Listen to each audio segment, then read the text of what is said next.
Limitless Hoops.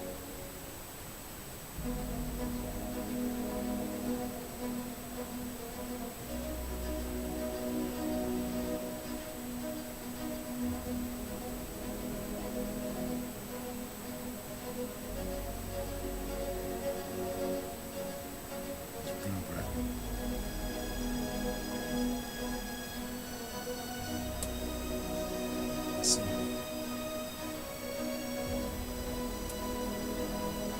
It's cornbread.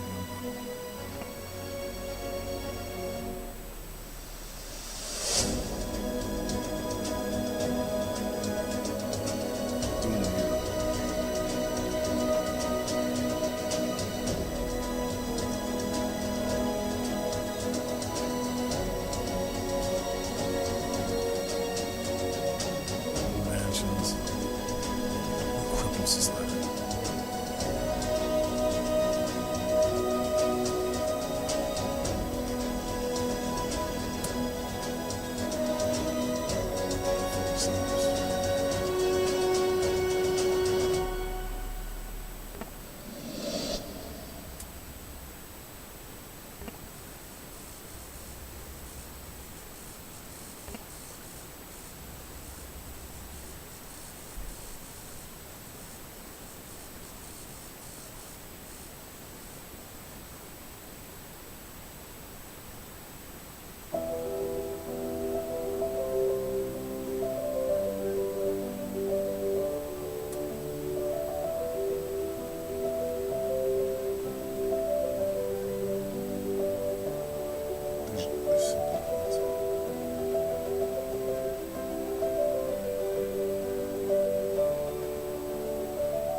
Who can play the piano out there? Anybody? I just met a man yesterday. It's the kid of the two kids, the dad who came, and he had big earrings in, like long ones, and he said that he was a drummer. And I was like, what? Dude, would you want to be like a mascot for us and like drum? And he's like, yeah, I would love that. And I was like, shut up! Would you really? Like, would you wear like a mask and like be like the Gators guy? And he's like, yeah, dude, I would do that. I was like, what? I think that we've been underestimating the power of like just randomness. All right, I want mascots. I want cheerleaders. I want all this stuff for you guys. And just as much as you guys love basketball, some people love doing other things like that. All right. So I want like one of our teams to have a ballerina, one of our teams to have a break dancer, one of our teams to have a shot artist. All right. And I've reached out to a guy with a big beard who did like cosplay, and I was like, hey, would you ever like be our mascot for the Vikings team? He's like, hell yeah, I will. I was like, what?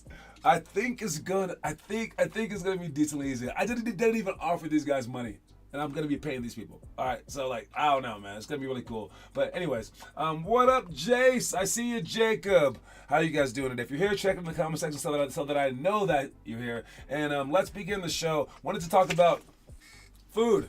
I want to talk about food. All right. And because I just made my lunch a second ago, and I was like putting it in, and I started realizing, man, like when you cook in the house, it's so much cheaper than buying out. Did you guys know that? All right. And if you buy all your food from like the grocery store and you make it yourself, it's way cheaper than just going out and having someone else make it for you, whether it be fast food or like somewhere like Outback Steakhouse.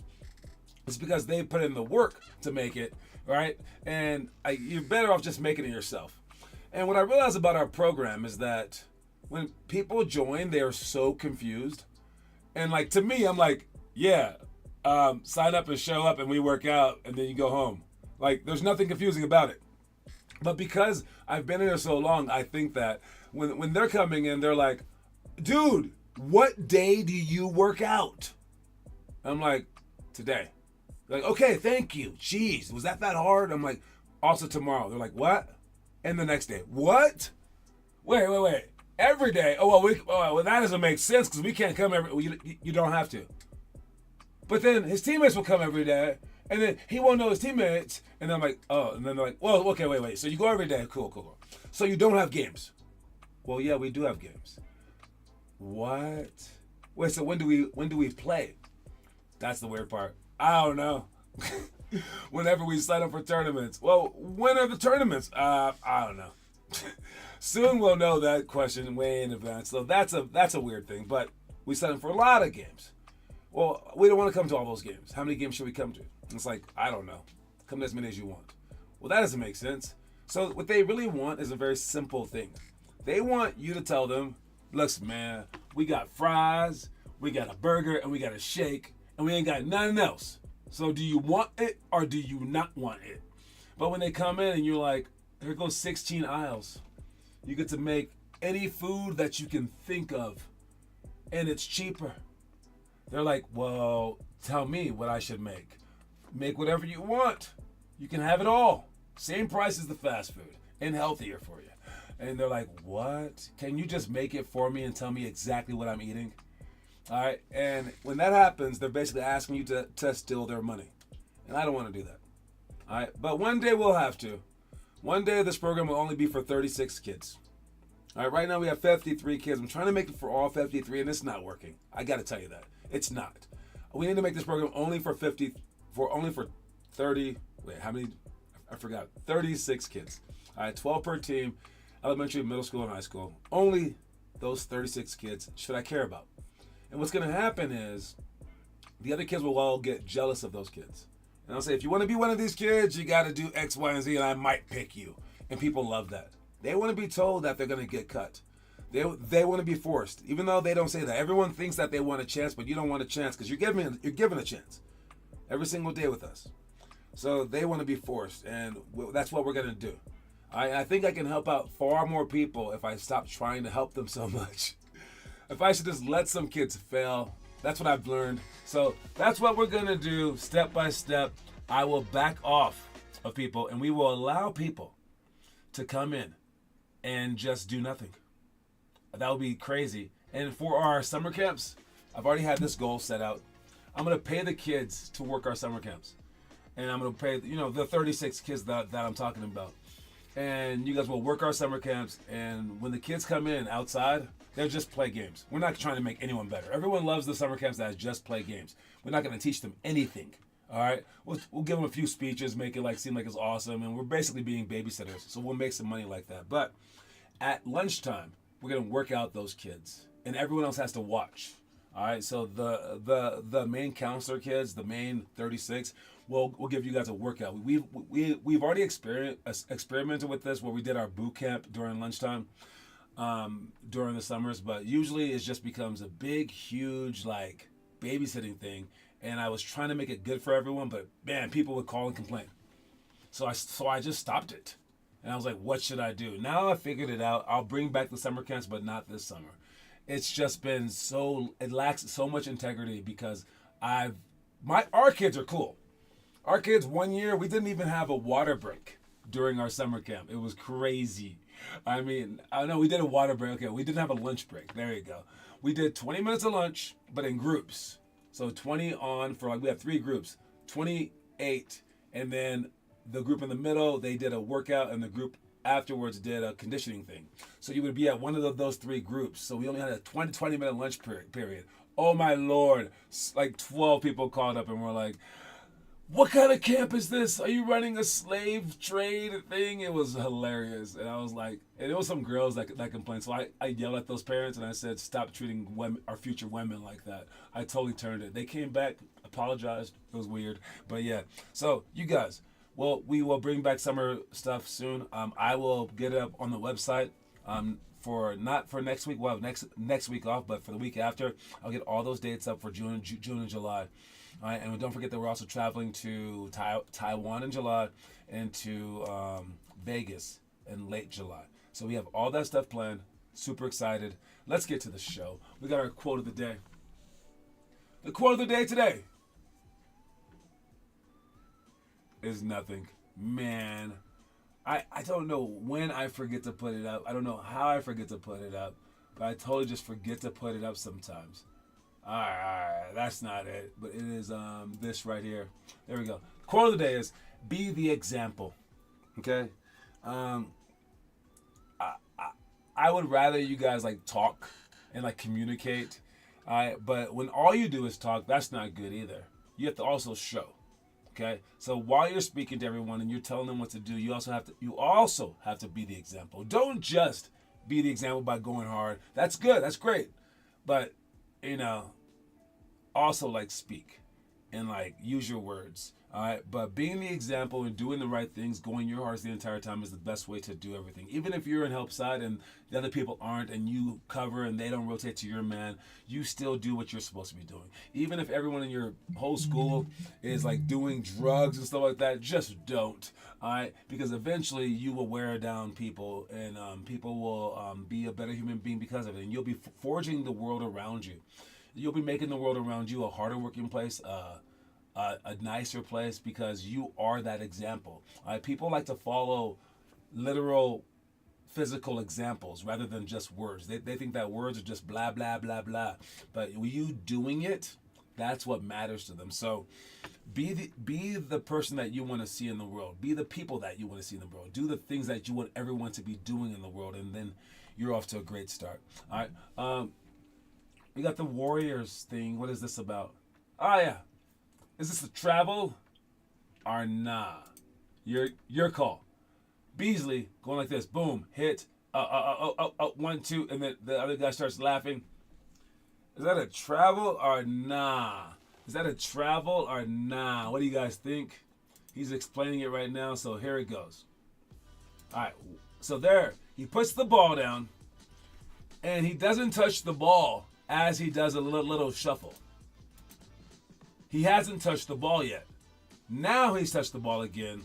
So right now he has 2 steps. 1, 2. So it's very, very, very weird because as he bounces it, he shuffles his feet. You're absolutely allowed to do that. It's like a stutter step. All right. The direction that he goes is very awkward. But Michael Beasley's winning a great score in the league history. I don't like the change of pace of steps sometimes because it definitely makes it look like a travel. I would not recommend to do this move in games because even like good referees might miss the call and they'll call a travel. Who cares whether it was or not because they called it. To work on that kind of stuff, I mean, I say keep it fairly basic unless, like, again, you have like a pro ref maybe, unless you spoke to the ref beforehand about it. I don't mind it, but it does teach you like small moves because like the first one where he goes like this and the stutter step, that's our Kobe post move. So I think simply speaking, it might work. But not when you add all the extra to it. He didn't do all that. But yes. So I don't think it's travel, but what do you guys think? Travel or nah? All right, stuff that we're doing today. The stuff that we're doing today. All right, we got weekend form shots. All right, and then pro hop. We're gonna try to do all this stuff since we don't have games this weekend. Especially the pick and roll defense, man. We are bad at that. You know, I might have everyone do that drill with the pick and roll defense. Because, man, we just don't get it. It's hard to apply it in the games, too. I was just speaking to the coach, and I was like, games are great because you get to work on the nuances of defense, stuff like that. But we worked on those nuances all practice for so long. And then when it came down to game time, we just didn't get it. Maybe eventually we would have. I don't know, but we didn't get it in the game after all that work. So we're going to be working on it again today. 180 poly for shots. Another thing to work on where we hand off the ball. Let me show you 180 poly and why it works, okay? So watch 180 poly, and this is why it works. All right, where's my drawing board? What do I call it? Strategy? There you go. All right, so this is 180 poly. All right, and so we have a 5-man. We'll put him like right here, okay? Put our 4 right there, and we have the ball right here. All right, the point guard has the ball, and this is like for like the point guard to call a play for himself, basically. If we're gonna go 180, it's just a handoff. So he'll dribble over here and hand the ball off to this guy. As he catches it, he'll dribble the ball up, and he'll remain right here on the what is this called? On the lane line, okay? He won't pass it because we want to keep this spot open. All right. So the one will come over here, step down, and as this guy dribbles out to right here, this guy will cut back door and go out to the weak side corner. All right. He'll step down and he'll come all the way over here. All right. And as he's coming over this screen, there's nothing for this defender to do. This defender right here, he has a few choices. He can go underneath the screen, in which case he'll be open. He can go into the screen, in which case he'll be open. Or he can go over the screen and follow him. And usually this is what happens. He'll follow him, and now we get to pass the ball to him, and he has a lane to the basket automatically. When he has this lane right here, and he drives, this guy might be open right here. This guy might be open. This guy might be open. All right, and you guys are all looking for your shots because if your man helps off, he can pass you. If no one helps off, he can score. And this is called the Iverson cut. All right, because they use it to get him open because since people were overplaying him, and he was just exploited defenses with this cut. So our poly play is the Iverson cut. So let's we will work on that today. It's pretty complex, especially when the kids just want to come down and jack up the first shot that they see. All right, but so with the younger groups, I mean, you'll probably never get to this until you're like in 5th grade, unless you have a really, really good player on your team that we can run it for. But it's very complex because the parents are just screaming, "Shoot it, Billy! Shoot it!" But they have to get past that, and you have to get past that eventually. And we need to run some plays, and this play is virtually unstoppable. All right. Well, we run it with our 7th graders, and we get shots off every single time. So you have to understand that and play with that a little bit. All right. Other things that we might do today: the horseshoe shooting. We will start with that. Pump fake to dribble bang shots. Shoot a whole bunch of shots since this is our shooting day. Pass the pop, the pick and roll if they are in help side, and you can pop out to the corner instead of rolling to the basket. That's all that stuff. Let's move to the trivia question today. We got a tough one. Trivia question today. We got Jacob leading the way. 5-4 over Jace, then 2 for Vaughn, 1 for Austin. We have a matchup here, folks, going until the end of the month. Will I do it next week? I don't know. Maybe. Probably. I think so. We'll see. All right. But either way, the trivia question today, good luck with it, is this. This Old Dominion referee has been in the NBA for over 30 years. Do you guys know this Old Dominion referee has been in the NBA for 30 years, for over 30 years, over. Who's been refereeing for that long? Not travel for Jacob. Nice. All right, this Old Dominion referee has been in the NBA for over 30 years. First person to put the answer down wins. I'm trying to wait so you can see who does it first before we go to commercial break. But no one's written anything yet, so I don't know what to say. Maybe it's a hard question. All right, I'm going to go to commercial. I'll see you guys soon. You guys had your chance to see the names up there. I got to go to commercial. I got to. Got to pay the bills, baby. Watch it.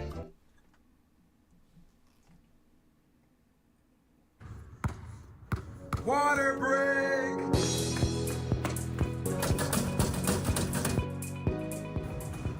Hey kid, you tell me come up and those are water and sewer. That's better.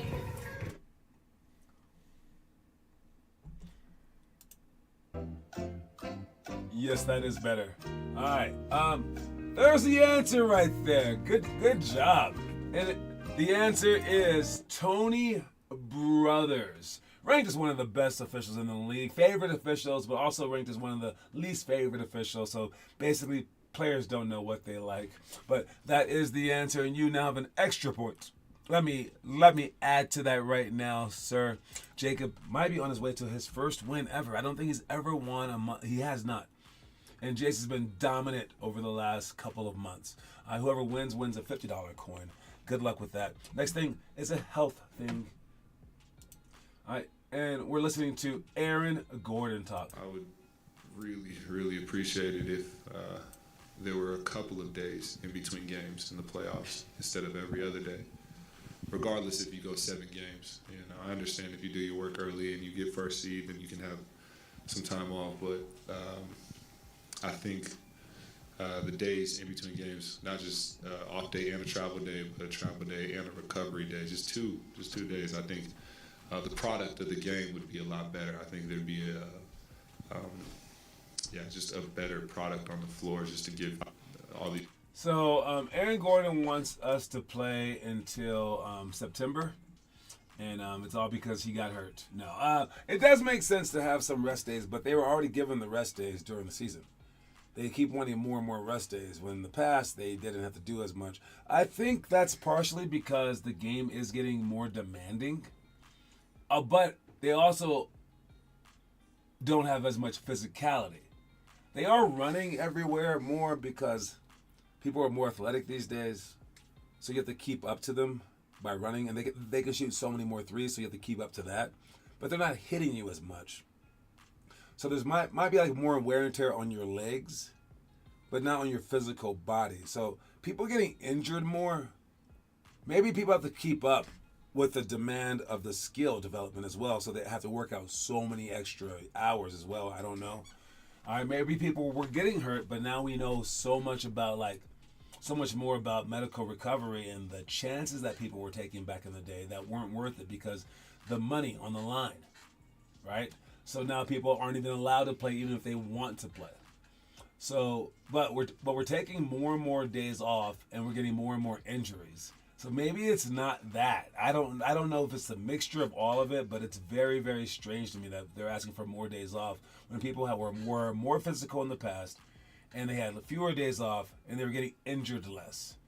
Maybe you just need some more reps in the gym. I don't know. Seriously, I think it should all cancel itself out.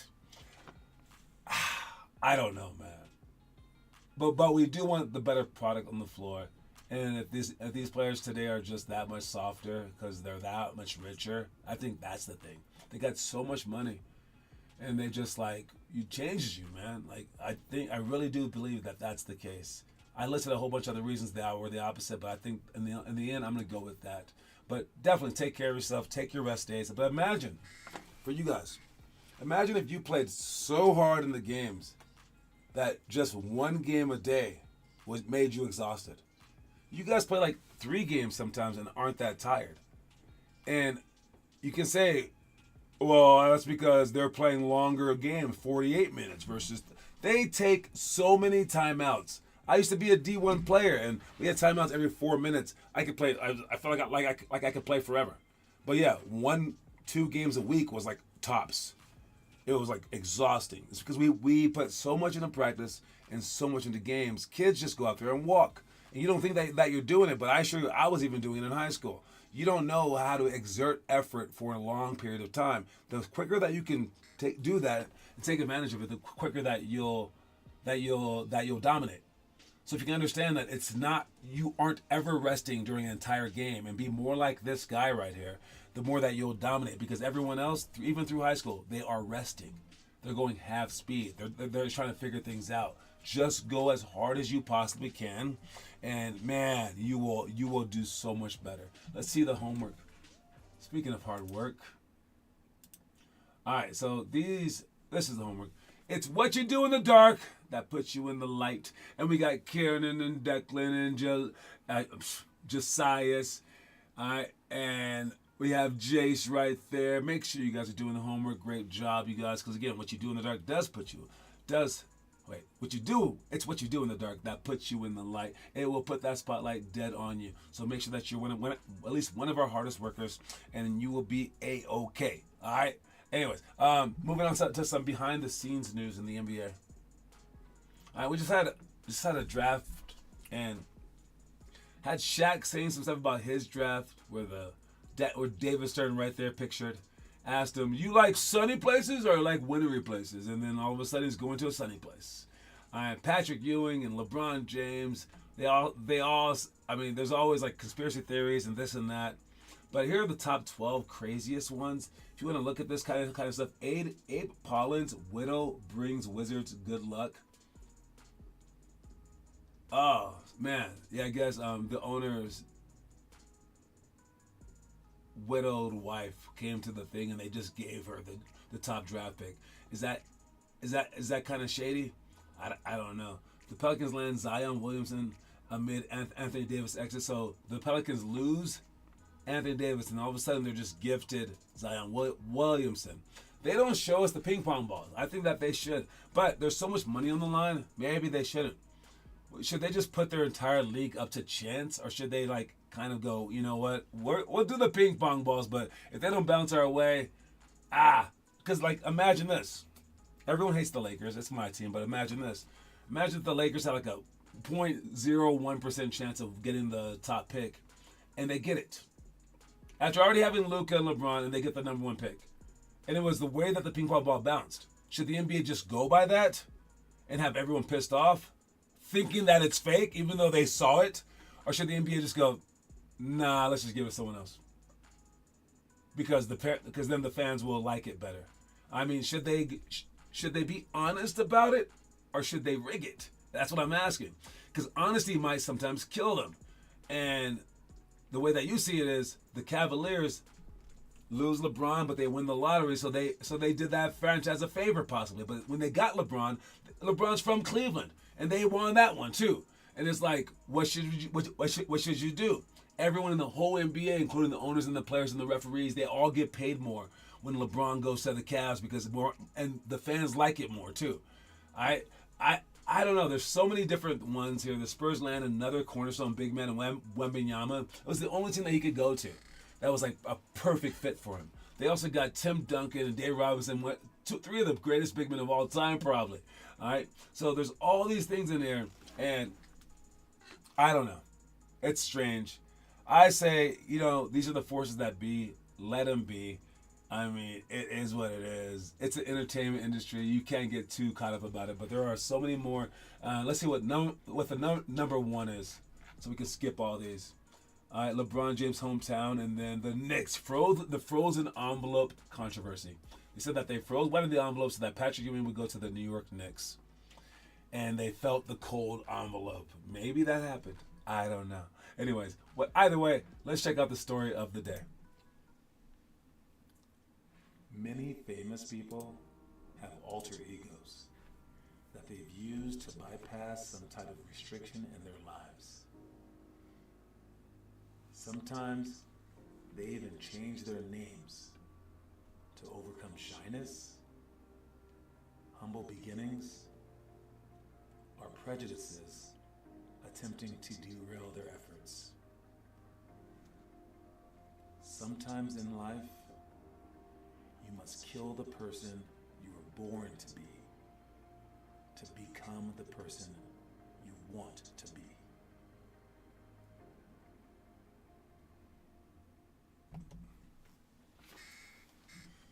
I always bring that up to the shy kids, man. You can be anything that you want to be.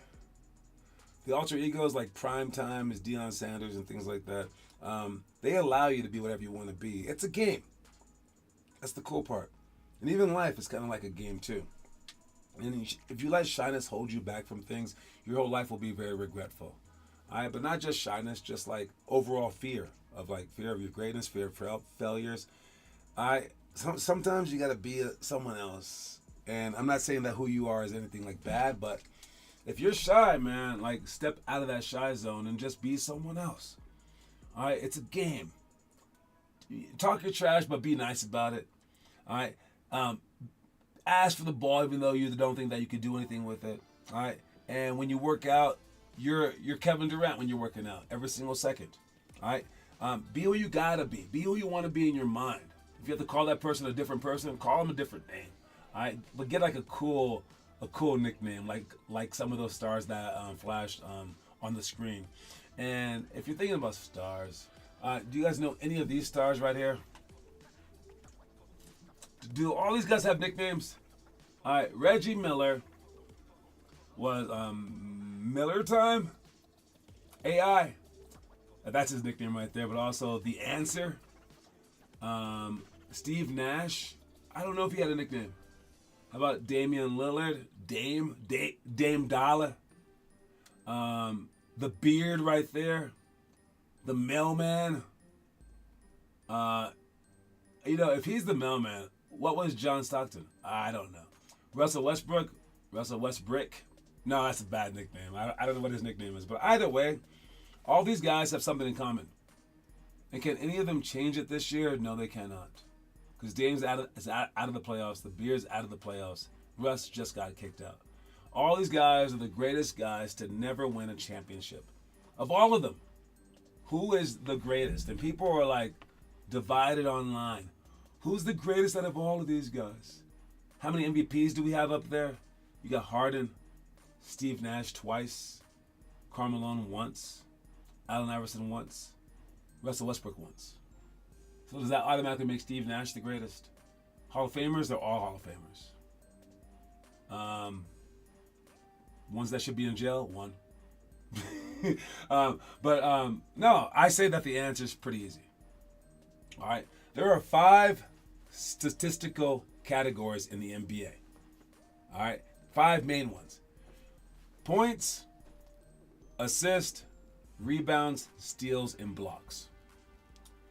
And there's one of these guys that is the all-time leader in 40% of those stats.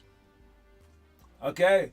He's the leader of 2 of the 5 main categories. He leads it. And that's none other than John Stockton. Can we not count that? None of them have championships. So you can't just be like, oh, it's the who has the most championships, blah, blah, blah. No. He's the leader in assists by far, the leader in steals by far. Doesn't that just make him the greatest? That's my take. I'm going with John Stockton, the greatest player to never win a championship. You can say whatever the hell you want, because I'm moving on to our last thing. I'll see you guys at practice tonight. And don't forget that our quote of the day is to be the example. Make sure that you are that. Okay? All right. That's my time. Congrats to Jacob with the trivia question today. All right. I will get you guys the schedule for June coming up shortly. I need to get a few more. I think I'm choosing Broomfield dates, but we're going for one more try to get Aurora for one extra day, but we'll see. We'll see. All right. That's my time. Talk to you later, man. Reese, peace, everybody.